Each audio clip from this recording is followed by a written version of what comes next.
امتحان چاہے کوئی بھی ہو، اس کے بعد انسان کے لیے آسانیاں ضرور پیدا ہوتی ہیں، کیونکہ وہ سیکھ جاتا ہے کہ کس طرح اس مشکل وقت سے گزرنا ہے۔ ایک عقل مند انسان جانتا ہے کہ اسے مشکل کے بعد عزت اور خوشیاں ضرور ملیں گی۔ اس بات کو ایک کہانی کی مدد سے سمجھتے ہیں۔ پرانے وقتوں کی بات ہے کہ اٹلی کا ایک بادشاہ تھا، جس کی ایک بہت خوبصورت بیٹی تھی۔ جب شہزادی بڑی ہوئی تو ہر باپ کی طرح بادشاہ کو بھی اپنی بیٹی کی شادی کی فکر ہوئی، مگر شہزادی نے شادی کے لیے ایک شرط رکھی تھی، جس کو پورا کرنا بادشاہ تو کیا کسی کے لیے بھی ممکن نہ تھا۔ شہزادی کی شرط یہ تھی کہ وہ اس شخص سے شادی کرے گی جو اس کے 3 سوالوں کا جواب دے گا، اور وہ سوال اتنے مشکل تھے کہ کسی کے لیے ان سوالوں کا جواب دینا ممکن ہی نہیں تھا۔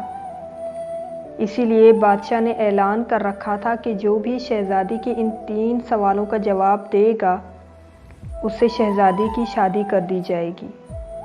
بہت سے لوگ آئے قسمت آزمانے، مگر سب ناکام ہو گئے۔ چونکہ یہ بات سلطنت کے مختلف علاقوں میں پھیل چکی تھی اور لوگ دور دور سے شہزادی کے 3 سوالوں کا جواب دینے آتے اور ناکام ہو جاتے۔ ایک دن ایک چھوٹے سے گاؤں میں ایک کہسان کے بیٹے نے یہ بات اپنے دوست سے سنی تو اس نے اپنے باپ سے شہزادی کے 3 سوالوں کے جواب دینے کی اجازت مانگی۔ کہسان نے کہا، بیٹا، بڑے بڑے دانشمند اس کے سوال کے جواب دینے میں ناکام رہے، تو آپ کیسے شہزادی کے سوالوں کا جواب دو گے؟ یہ تمہارے لیے ممکن نہیں۔ تو اس لڑکے نے کہا کہ بابا، اس دنیا میں ناممکن نام کی کوئی چیز نہیں، آپ بس مجھے جانے کی اجازت دیں۔ اور ویسے بھی ناکام وہ ہوتا ہے جو میدان میں نہیں اترتا، وہ انسان ناکام نہیں ہوتا جو میدان میں اترتا ہے، اور پھر 2 لوگوں میں سے ایک جیت جاتا ہے اور ایک ہار جاتا ہے۔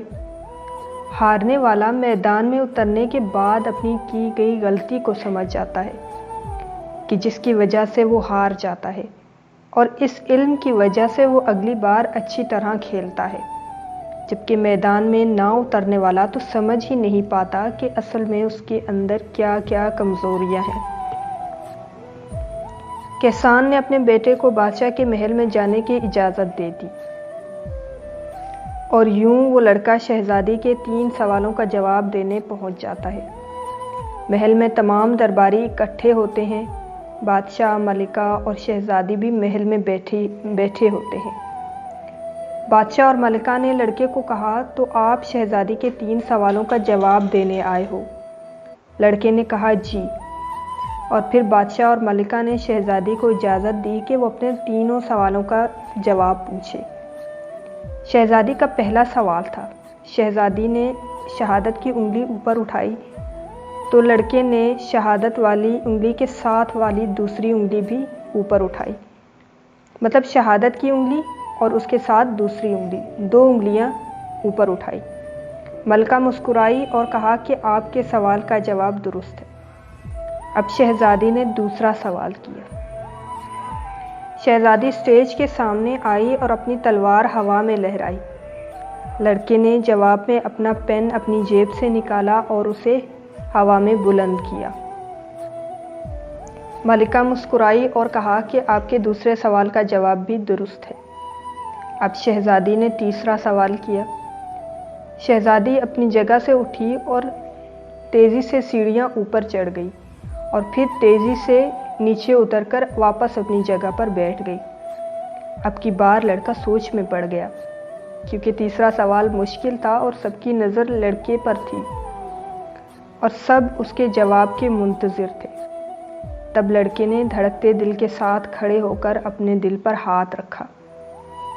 ملکہ مسکرائی اور کہا، مبارک ہو، آپ نے 3 سوالوں کا جواب درست دیا۔ پہلے سوال کا جواب شہزادی نے شہادت کی انگلی اوپر اٹھائی، جس کا مطلب تھا کہ اللہ ایک ہے۔ لڑکے نے شہادت کی انگلی کے ساتھ دوسری انگلی بھی اوپر اٹھائی، مطلب 2 انگلیاں اوپر کی۔ جس کا مطلب تھا کہ اللہ ایک ہے اور محمد صلی اللہ علیہ وآلہ وسلم اللہ کے آخری رسول ہے۔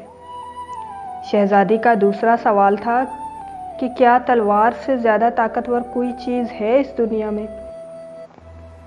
جواب تھا کہ ہاں، قلم۔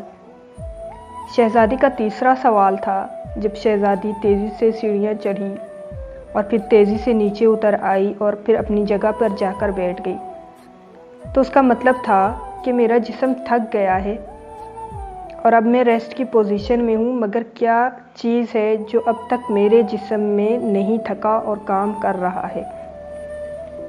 تو لڑکے کا جواب تھا دل۔